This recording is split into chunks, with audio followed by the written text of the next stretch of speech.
Pinangunahan ni Pangulong Ferdinand R. Marcos Jr. ang change of command ceremony ng Presidential Security Group sa Malacanang.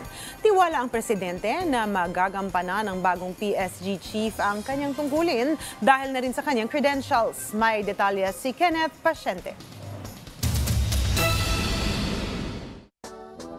Palit liderato na ang Presidential Security Group. Matapos kasi ang isang taong panunungkulan, ipinasa na ni outgoing PSG Commander Brigadier General Ramon Zagala ang responsibilidad sa bagong leader nito na si Philippine Air Force Brigadier General Jesus Nelson Morales. Mismong si Pangulong Ferdinand R. Marcos Jr. ang nanguna sa change of command. Ipinaabot nito ang kanyang pasasalamat kay Brigadier General Zagala sa pagbibigay seguridad nito sa Pangulo at First Family. Gayon din ang pangunguna nito sa mga inisyatiba para sa pagpapabuti ng PSG at maituring ito bilang isa sa mga pinakamagagaling na protektor sa bansa.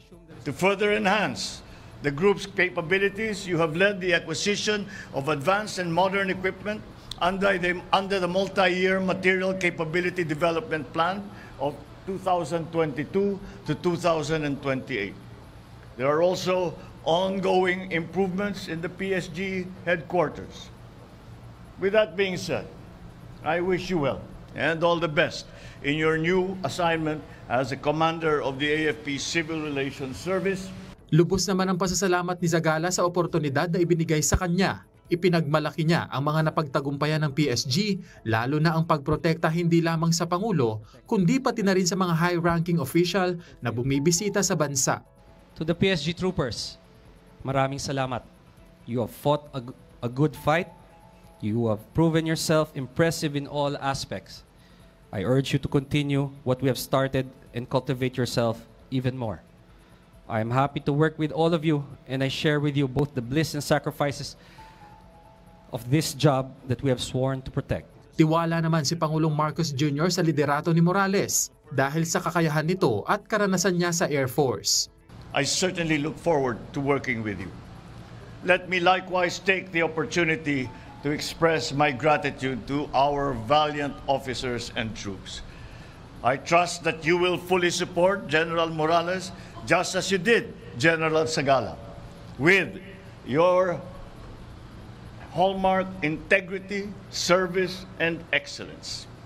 Together, let us continue to perform our duties to the best of our ability. Tiniyak naman ng incoming PSG commander na ipagpapatuloy nito ang magandang record ng institusyon. Gayon din ang pagpapalakas pa ng kakayahan ng PSG personnel sa pamamagitan ng trainings, pagpapalakas ng interagency cooperation at ang pagpapataas ng moral ng PSG troops.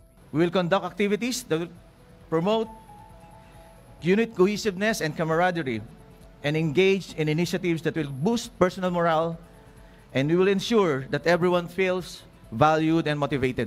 Bago ang kanyang pagkakatalaga sa PSG, nanungkulan si Morales bilang commander ng Air Logistic Command ng Philippine Air Force.